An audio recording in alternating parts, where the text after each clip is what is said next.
The darkness had swallowed Zelda Jameson whole for what felt like an eternity, and when she heard the sound of metal scraping against metal above her head, she thought she might be dying and hearing angels come to take her home. 3 days in the root cellar had stolen her sense of time, her hope, and nearly her mind, but that sound meant someone had finally found her. Nogales, Arizona in the summer of 1883 was unforgiving, but nothing compared to being trapped underground in the suffocating heat with no water and barely enough air. Zelda had stopped screaming on the second day when her throat became too raw to produce sound. She had stopped crying when the tears would no longer come. Now she simply existed in the thick darkness, listening to her own heartbeat slow down with each passing hour. The lock gave way with a sharp crack that echoed through her prison. Light flooded in so suddenly that Zelda threw her hands over her face, a sob catching in her chest. She heard boots hitting the wooden steps, heavy and purposeful, and then strong hands were lifting her as though she weighed nothing at all. "I have got you," a deep voice said, rough with emotion. "You are safe now." Zelda tried to speak, but her swollen tongue would not cooperate. She felt herself being carried up the stairs and into the blinding Arizona sunlight. The heat hit her skin like a physical blow, but after 3 days in the cold earth, it felt like salvation. She blinked rapidly, trying to force her eyes to adjust, and caught glimpses of a strong jaw shadowed with stubble, dark hair that needed cutting, and eyes the color of storm clouds fixed on her face with an intensity that made her chest tighten. "Get the doctor," the man carrying her shouted to someone Zelda could not see.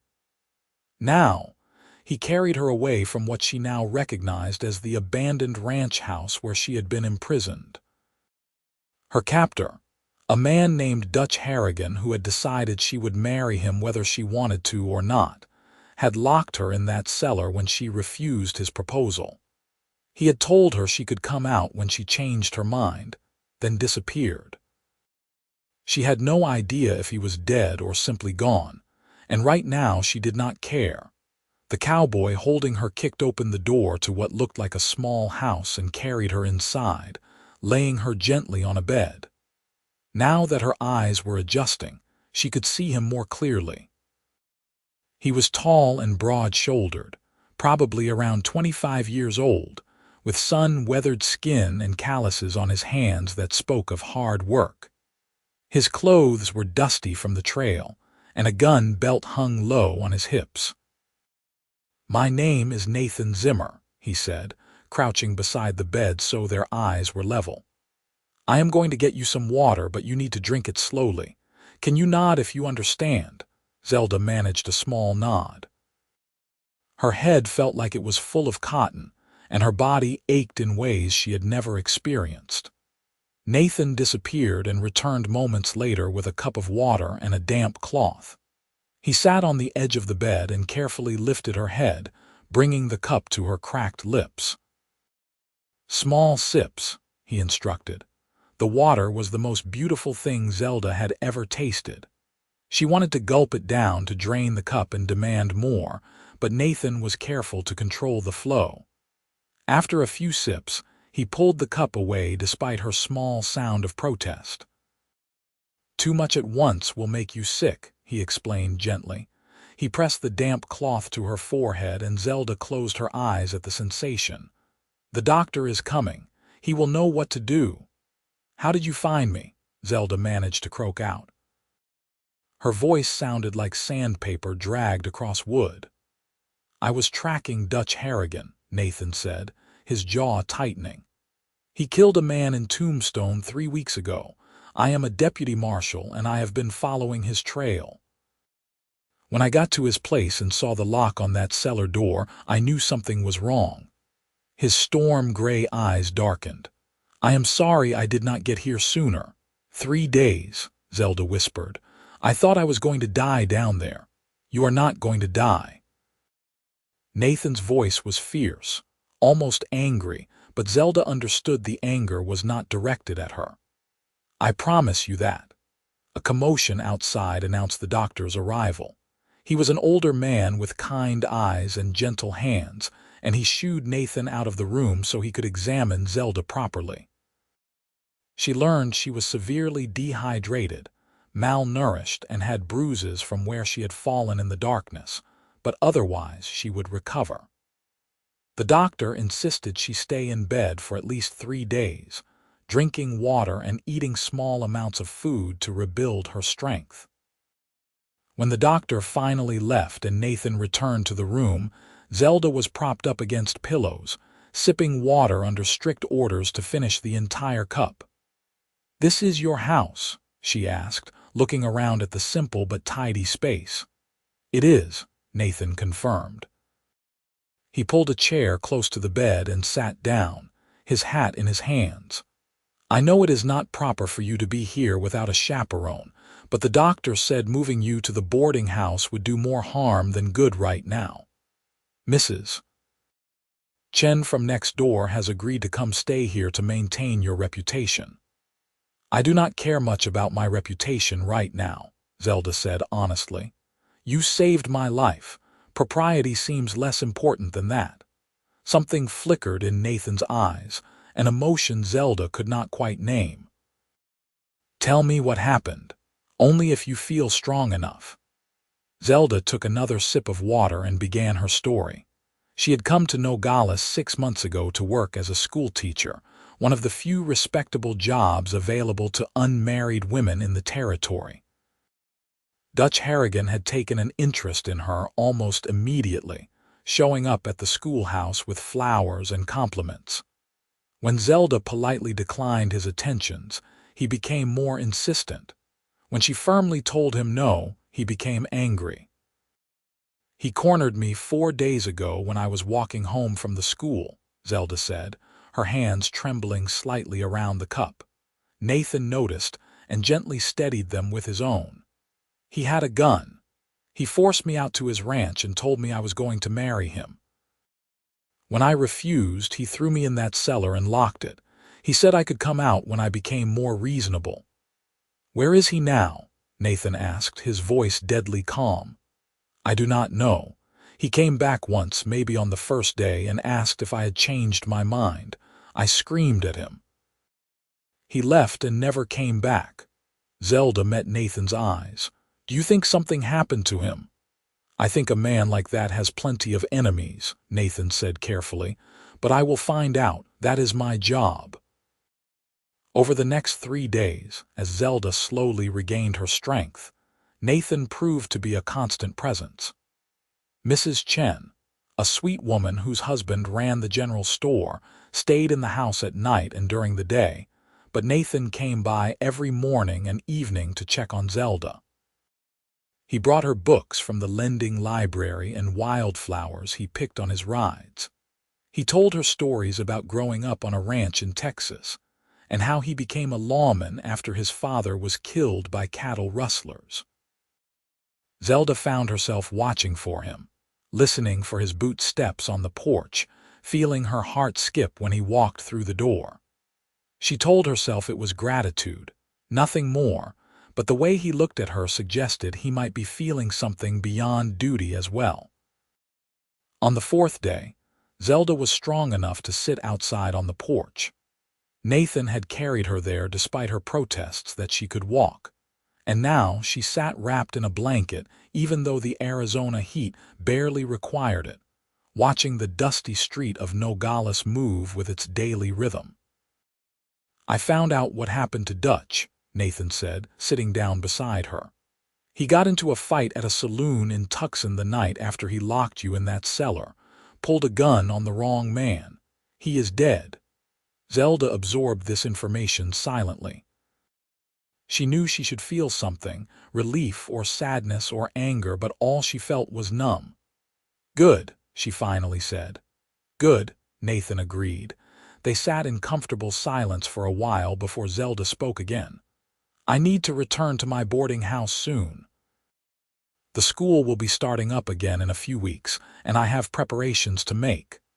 "The room is yours as long as you need it," Nathan said, But I understand if you want your own space back. It is not that I want to leave, Zelda said carefully, but people are already talking, I am sure. Mrs. Chen is a dear, but even with her here, there will be gossip about the schoolteacher living in the marshal's house. Let them talk, Nathan said with surprising vehemence. You almost died. Anyone who wants to judge you for recovering in safety can answer to me. Zelda turned to look at him, really look at him. His jaw was set in that stubborn line she was beginning to recognize, and his eyes held a protectiveness that made her breath catch. Why are you doing all this, Nathan? He was quiet for so long she thought he might not answer. When he finally spoke, his voice was rough. When I broke that lock and saw you lying there in the darkness, so still I thought I was too late, something in my chest cracked open. I have seen a lot of bad things in my work, but the thought of losing you before I even really knew you felt like losing something precious I did not know I needed. Zelda's heart hammered against her ribs. You do not know me. Then let me, Nathan said simply. He reached over and took her hand, his thumb tracing gentle circles on her palm. Let me know you, Zelda. Let me prove that not all men are like Dutch Harrigan. Let me show you what it looks like when a man truly cares for a woman, when he respects her choices and her strength. I am not looking for a husband, Zelda said, but her fingers curled around his, betraying her words. I am not asking you to marry me, Nathan said with a small smile. I am asking if I can court you properly. Take you to dinner, walk you home from the school, maybe convince you that Nogales has more to offer than bad memories. Zelda looked at this man who had saved her life, who had shown her nothing but kindness and respect, and made a decision. I would like that. The smile that spread across Nathan's face was like sunrise breaking over the desert. Over the following weeks, Nathan kept his promise. He courted Zelda with a patience and attentiveness that made her heart swell. He brought her lunch at the schoolhouse, always arriving just as the children were leaving so there could be no impropriety. He walked her home in the evenings, their conversations ranging from the philosophical to the absurd. He made her laugh with stories about his deputy work, carefully edited to remove the more violent details. He listened when she talked about her dreams of opening a bigger school, maybe even a library. The town of Nogales watched their courtship with interest. Most of the residents knew what had happened to Zelda, and they saw the way Nathan looked at her as though she hung the moon. The more cynical gossips whispered that she was damaged goods now, that no decent man would want her. But Nathan silenced those whispers simply by being present, by making it clear that Zelda was precious to him. One evening in late August, Nathan took Zelda on a ride out to a spot overlooking the Santa Cruz River Valley. The sun was setting, painting the sky in shades of orange and pink and purple that seemed too beautiful to be real. They sat on a blanket Nathan had spread out, sharing a simple meal of bread and cheese and apples. I need to tell you something, Zelda said, gathering her courage. She had been thinking about this for days, trying to find the right words. What happened in that cellar changed me.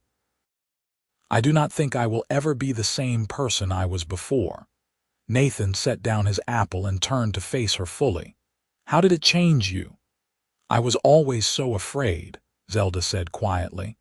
Afraid of taking risks, afraid of depending on anyone, afraid of letting people get too close. I thought if I stayed independent and careful, I would be safe. But Dutch took me anyway. My caution did not protect me. She met Nathan's eyes. You did. You came when I needed someone, and you have been nothing but good to me since. And I realized that closing myself off from people, from connection, that is not safety. That is just another kind of prison. What are you saying? Nathan asked, his voice careful. I am saying that I am terrified, Zelda admitted, but I am also ready. Ready to trust, ready to take a chance, ready to see where this goes between us. She reached out and took his hand. "I am falling in love with you, Nathan Zimmer, and that scares me more than that Cellar ever did." Nathan let out a breath that sounded like relief and something deeper. He raised her hand to his lips and pressed a kiss to her knuckles. "I have been in love with you since the moment you opened your eyes and looked at me like I was your whole world. I know it is too soon. I know we should take more time, but Zelda, I look at you and I see my future. I see a home filled with laughter and books and maybe children someday.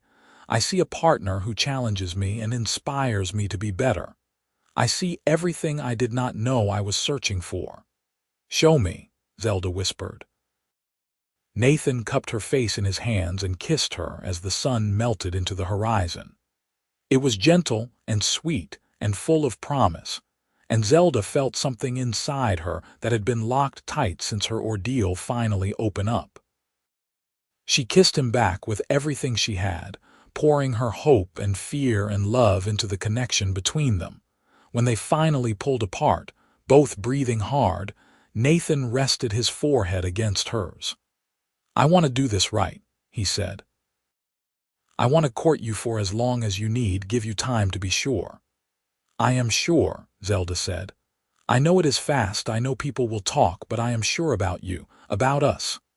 "Then marry me," Nathan said. It was not a question so much as a plea. "Not today, not tomorrow, but soon. Let me spend my life making sure you never feel afraid or alone again. Let me be the man who loves you the way you deserve to be loved." "Yes," Zelda said, and then she was laughing and crying at the same time. "Yes, I will marry you." They married in October, when the brutal heat of the Arizona summer had finally broken and the air turned crisp at night. The whole town turned out for the wedding, which was held in the schoolhouse where Zelda taught. She wore a simple white dress that Mrs. Chen had helped her sew, and Nathan wore his best suit with his hair neatly trimmed. The justice of the peace performed the ceremony, and when Nathan kissed his bride, the room erupted in cheers. They spent their wedding night in Nathan's house, which was now Zelda's house too. Nathan carried her over the threshold despite her laughing protests, and then he set her down and just looked at her with such love in his eyes that Zelda felt tears prick at her own. "I cannot believe you are my wife," Nathan said wonderingly. "I cannot believe I am anyone's wife," Zelda admitted. "6 months ago I had resigned myself to being alone. Now I have you."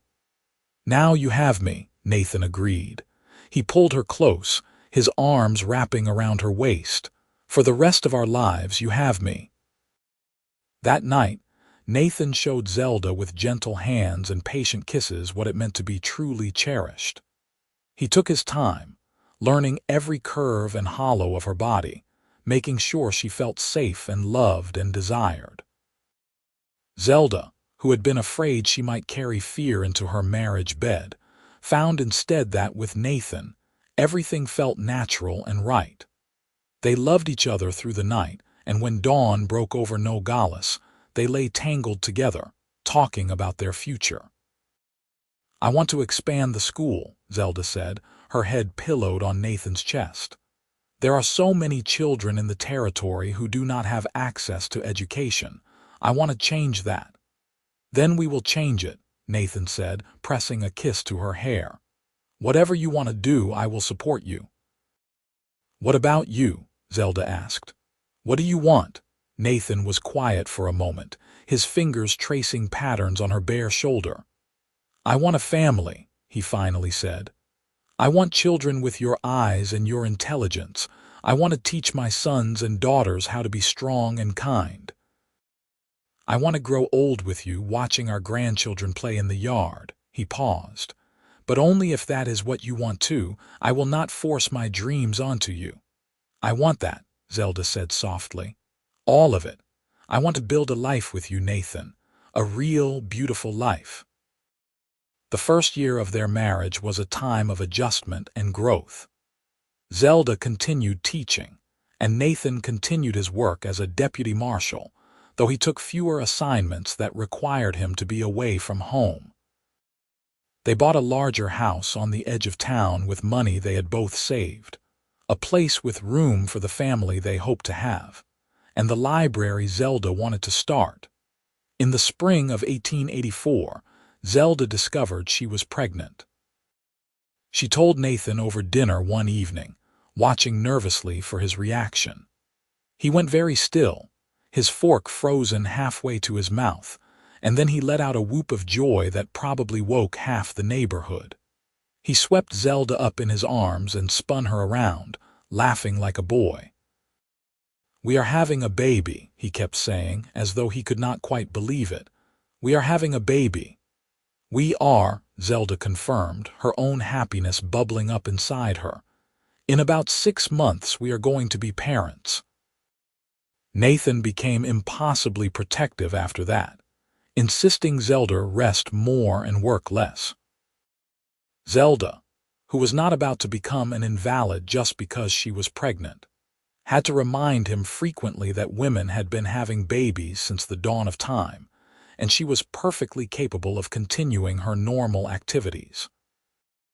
But she appreciated his concern, the way he would massage her feet when they swelled and bring her strange food combinations when her cravings struck. The baby, a boy they named James, was born on a cool November evening. The birth was long and difficult, and there were moments when Zelda thought she might not survive it. But Nathan stayed by her side the entire time, holding her hand and whispering encouragement, and when their son finally entered the world with a loud cry, Zelda felt a love so fierce it took her breath away. "He is perfect," Nathan said, cradling the tiny bundle with wonder in his eyes. "Zelda, he is perfect." "He is ours," Zelda said, exhausted but happier than she had ever been. James was followed by a daughter named Sarah 2 years later, and then another son named Thomas 2 years after that. Their house filled with the noise and chaos of childhood, with skinned knees and bedtime stories and endless questions. Nathan proved to be a wonderful father, patient and playful, teaching his children to ride and rope while also making sure they respected their mother's rules about education and manners. Zelda expanded the school as she had dreamed, eventually turning it into a proper academy that served students from all over the territory. Nathan supported her every step of the way, helping build the new building and advocating for funding from the territorial government. The library she started became a gathering place for the community, a repository of knowledge that changed lives. There were hard times, of course. Nathan's work as a lawman meant he sometimes came home injured, and Zelda never stopped worrying about him when he was out on assignment. Money was tight in the early years when they were building their family and the school. They argued sometimes, usually about Nathan being too protective or Zelda working too hard. But they always found their way back to each other, always remembered the foundation of love and respect that their relationship was built on. On their 10th wedding anniversary, Nathan took Zelda back to the spot overlooking the Santa Cruz River Valley where he had proposed. Their children were staying with Mrs. Chen for the night, giving them a rare evening alone. They sat on a blanket watching the sunset, just as they had all those years ago. "You ever think about that day?" Zelda asked. She did not have to specify which day. They both knew she meant the day Nathan found her in the cellar. "Sometimes," Nathan admitted. "Usually when I wake up in the middle of the night and need to reach over and make sure you are still there beside me." "I am always there," Zelda said gently. "I am not going anywhere." "I know," Nathan said. "But sometimes I remember how close I came to losing you before I even had you, and it makes me hold you a little tighter." Zelda turned to look at her husband, this man who had saved her in every way that mattered. There were lines around his eyes now, gray threading through his dark hair, but to her he was still the same cowboy who had broken down that cellar door and carried her into the light. "You gave me my life back," Zelda said. "Not just that day, but every day since. You taught me that I could be strong and still need someone, that I could be independent and still choose partnership, that love does not have to be a trap, it can be freedom. You taught me what it means to truly love someone," Nathan countered. "To put someone else's happiness above your own, to be patient and kind and steady. You made me better, Zelda. Everything good in my life comes from you." They kissed as the sun set, and it felt like coming home. The years continued to pass, marked by the milestones of their growing children and their own deepening love. James grew into a serious young man who wanted to be a lawyer, determined to fight for justice in the courtroom rather than with a gun. Sarah inherited her mother's passion for education and announced at 16 that she wanted to be a teacher. Thomas, their wild child, talked about being a rancher, about working with horses and cattle under the open sky. When Nathan finally retired from his work as a deputy marshal at the age of 50, he threw himself into helping Zelda with the school and spending time with their children. They took trips together, riding out into the desert to camp under the stars like young lovers. They hosted dinners for the entire town, their home always open and welcoming. They became the couple that young people looked to as an example, proof that true love could last. Their children married and started families of their own, blessing Nathan and Zelda with grandchildren who filled their house with laughter once more. Zelda loved being a grandmother, loved reading to the little ones and teaching them their letters. Nathan loved taking his grandsons riding and teaching his granddaughters that they could do anything their brothers could do.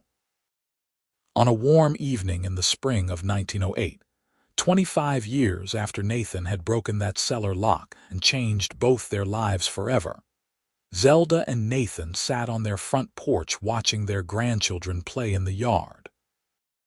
Zelda's hair was more silver than brown now, and Nathan's face was weathered from decades under the Arizona sun, but their hands were clasped together, fingers intertwined. "You have any regrets?" Nathan asked. It was a question he had never asked before. Zelda thought about it seriously, because Nathan deserved a serious answer. She thought about the girl she had been, locked in darkness and despair, who had no idea that her salvation was coming. She thought about the woman she had become, strong and loved and purposeful. She thought about the life they had built together, brick by brick and day by day. "Not a single one," she said finally. "Every choice I made, every path I took led me to you. How could I regret that?" "I love you," Nathan said. It was not the first time he had said it, not even close. He told her he loved her every single day, usually multiple times, but something in the way he said it now felt weighted with importance. "I love you too," Zelda said. "I will love you until my last breath and beyond." They sat together as the sun set over Nogales, two souls who had found each other in the darkness and built a life in the light. Their grandchildren's laughter filled the air, their children's voices called out goodbyes as they headed home, and the town around them hummed with the life they had helped nurture and grow. Zelda leaned her head on Nathan's shoulder, and Nathan pressed a kiss to her temple, and they watched the stars emerge one by one in the darkening sky. Tomorrow would bring new challenges and joys, but tonight there was only this moment, this love, this life they had created together. It was more than enough. It was everything. Years continued to unfold like pages in a beloved book. Nathan and Zelda remained active in their community well into their 60s, though they eventually turned over the running of the school to Sarah and stepped back into advisory roles. They spent their time traveling to visit their children and grandchildren who had scattered across the territory and beyond. Thomas had indeed become a rancher, running a successful operation near Tucson. James practiced law in Phoenix, and was making a name for himself defending the rights of miners and workers. Sarah had expanded her mother's educational vision, establishing 3 more schools across Arizona. On their 30th anniversary, their children threw them a celebration that brought together half the town of Nogales. The schoolhouse, now a large building that bore Zelda's name, was decorated with flowers and ribbons. There were speeches about the impact Zelda had made on education and the lives Nathan had saved as a lawman. There was music and dancing and more food than could possibly be eaten. But the moment that meant the most to both of them came near the end of the evening, when their oldest grandson, James Jr., stood up to speak. He was 17 years old, on the verge of attending university, and he had inherited his grandfather's storm-gray eyes. "I asked my grandmother once why she fell in love with my grandfather," he said, his young voice carrying across the room. "She told me it was because he saw her at her weakest moment and treated her like she was strong. He saw her at her most vulnerable and treated her with respect. He saved her life, but more than that, he believed in her ability to build a new one." He turned to look at Nathan and Zelda, who were sitting together at the head table. "That is the kind of love I hope to find someday, the kind that sees the best in you even when you cannot see it yourself. The kind that builds and grows and lasts. Thank you both for showing all of us what real love looks like." There was not a dry eye in the room by the time he finished. Zelda was crying openly, and even Nathan had to clear his throat several times. When the speeches finally ended and the dancing began, Nathan led Zelda onto the floor. "You remember the first time we danced together?" he asked as they swayed to the music. "At our wedding," Zelda said. "You stepped on my feet 3 times. "I was nervous," Nathan protested with a laugh. "I had just married the most beautiful woman in the territory. I was allowed to be nervous." "You still step on my feet sometimes," Zelda teased. "And you still let me dance with you anyway," Nathan countered. "That is love." They danced until their feet ached, and their grandchildren insisted they sit down and rest. They sat surrounded by their family, by the community they had helped build, by the evidence of a life well lived, and felt nothing but gratitude. As the years advanced into their 70s, Nathan and Zelda slowed down naturally. Nathan developed a limp from an old injury that had never quite healed right, and Zelda's eyes grew weak enough that she needed spectacles for reading. But they were healthy and happy, still sharp of mind and wit, still devoted to each other. They developed new routines to match their changing bodies. Morning coffee on the porch, watching the town wake up. Afternoon walks that were slower but no less sweet. Evening reading, with Zelda often falling asleep with a book in her lap and Nathan covering her with a blanket before carrying her to bed. They held hands constantly, as though even after decades of marriage they could not bear to be disconnected. Their children and grandchildren visited often, and as the family grew to include great-grandchildren, the house once again filled with young voices. Nathan loved teaching the little ones to play checkers, while Zelda read them stories and taught them songs. They were the heart of their family, the foundation everyone else built their lives on. On a quiet morning in the summer of 1915, 32 years after Nathan had saved Zelda from that cellar, they sat on their porch drinking coffee and watching the sunrise. Zelda was thinking about how much the world had changed since they were young, how Nogales had grown from a rough frontier town into a real city. She was thinking about how blessed she was to have lived this life, to have loved this man. "What are you thinking about?" Nathan asked, as he always did when she got that faraway look in her eyes. "I am thinking about how happy I am," Zelda said simply. "How grateful I am that you found me when you did, that you loved me the way you have." "Finding you was the best thing I ever did," Nathan said. He reached over and took her hand, his thumb rubbing gentle circles on her palm just as he had done that first day. "Loving you has been the greatest privilege of my life." "We have had a good life, have we not?" Zelda asked. "The best life," Nathan confirmed. "A wonderful, beautiful, full life." They sat in comfortable silence, watching the sun climb higher in the sky, feeling the warmth on their faces. Around them, Nogales woke up and began its daily rhythm, but in their little bubble on the porch, time seemed to stand still. There was just the two of them, together as they had been for over 3 decades, as they would continue to be for whatever time they had left.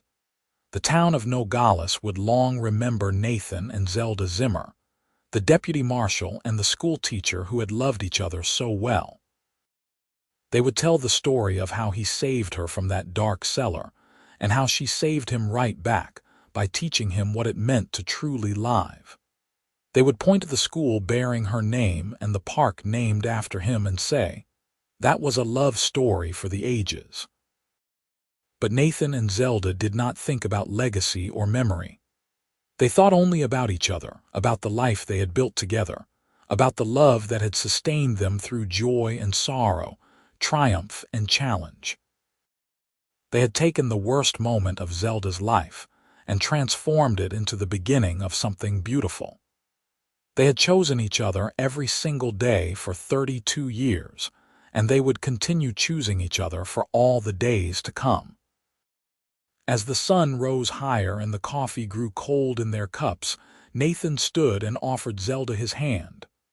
"Walk with me," he asked. "Always," Zelda said, taking his hand and rising to her feet. They walked together into the house, into another day of their shared life, leaving the porch and the sunrise behind but carrying their love forward, constant and true. It was a love that had been forged in darkness and tested by time, but it had emerged stronger, brighter, more precious than gold. In the end, that was all that mattered. Not the fear or the pain or the struggles, but the love that had overcome it all. The love that had transformed a cowboy and a schoolteacher into partners, into parents, into the foundation of something lasting and good. The love that had started with a broken lock and a rescue, and had grown into something that would outlast them both, living on in their children and their grandchildren, and all the lives they had touched. Nathan and Zelda Zimmer had found each other in the darkness, and together they had created light. Their story became the kind that mothers told their daughters and fathers told their sons, a testament to the power of courage and kindness and choosing love even when you are afraid. The schoolhouse with Zelda's name stood for generations, educating thousands of children. The park named after Nathan became a place where young couples walked together, dreaming of a love like his. But perhaps the greatest legacy Nathan and Zelda left behind was simpler and more profound than buildings or stories. They left behind the example of two people who had faced the worst the world could offer and had chosen, again and again, to meet it with love.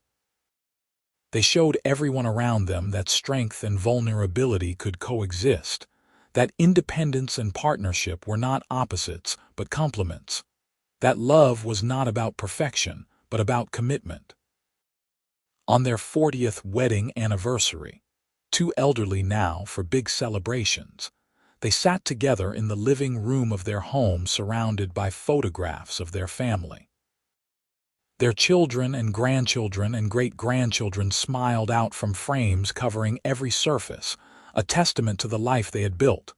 40 years, Zelda said wonderingly. "Where did the time go?" "Into this," Nathan said, gesturing at the photos. "Into them, into us." "I would not change a single moment. Not even the hard parts?" Zelda asked. "Especially not the hard parts," Nathan said. "The hard parts taught us how to hold on tight. They taught us what we were made of." He leaned over and kissed her gently. "Every moment with you has been a gift, Zelda. Even the difficult ones." That night they went to bed early as they often did now, their bodies tired but their hearts full. Nathan pulled Zelda close, her back against his chest, his arm wrapped around her waist. They lay in the darkness, listening to each other breathe, feeling the steady beat of each other's hearts. "I love you," Zelda whispered into the quiet. "I love you too," Nathan replied. "Today, tomorrow, and always." They fell asleep like that, wrapped in each other's arms, just as they had done thousands of nights before. And in the morning, they would wake up together and begin another day, another chapter of their extraordinary, ordinary life. They would drink their coffee and take their walk and love each other with the same devotion they had shown for 40 years, because that was what they did. That was who they were. Nathan and Zelda Zimmer, the cowboy and the schoolteacher, the deputy marshal and the educator, the husband and wife who had proven that love could heal any wound, overcome any obstacle, survive any trial. Their love story did not end with a dramatic flourish or a tragic twist. It ended the way the best love stories do, with two people growing old together, surrounded by the evidence of a life well lived and a love well tended. It ended with contentment and peace, and the knowledge that they had been truly blessed to find each other. And when, years later, their great-grandchildren would ask about them, the stories would always start the same way. She was locked in a root cellar for 3 days. The cowboy broke the lock and carried her out, and that was the beginning of the greatest love story Nogales, Arizona had ever seen. It was a story about rescue and redemption, about courage and kindness, about two souls who had found each other in the darkness and had spent the rest of their lives creating light. It was a story about the transformative power of love, about how one moment of bravery could change everything, about how choosing to trust and hope and love could lead to more happiness than anyone could imagine. But most of all, it was a story about Nathan and Zelda, two people who had taken the broken pieces of a terrible day and had built from them something beautiful and lasting and true. A partnership, a family, a legacy of love that would echo through generations, inspiring others to believe in the possibility of happy endings. And they lived that happy ending, fully and completely, until their final days. They lived it in morning coffees and evening walks, in shared laughter and quiet companionship, in the touch of hands and the meeting of eyes that still held wonder after decades together. They lived it in their children's success, and their grandchildren's happiness, and their great-grandchildren's possibilities.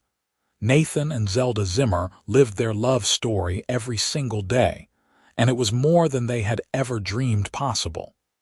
It was everything they never knew they needed.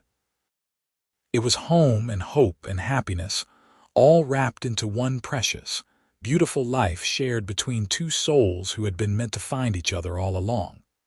The darkness of that root cellar was long forgotten, replaced by years of light and laughter and love. But neither of them ever forgot the lesson learned in those 3 terrible days, and the moment that followed.